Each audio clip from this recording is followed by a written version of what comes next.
Capitec Bank app keeps freezing. Watch the full video to know how to fix it. First, long press on Capitec app, then tap App Info. Go to Storage and Cache, clear cache, also clear storage. This will log you out from your account, so you will need to log in again. Close this, go to Play Store, search for Capitec,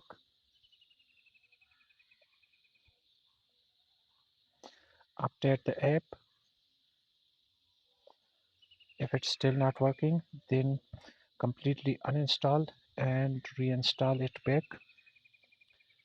After that, restart your phone and your problem will be completely fixed.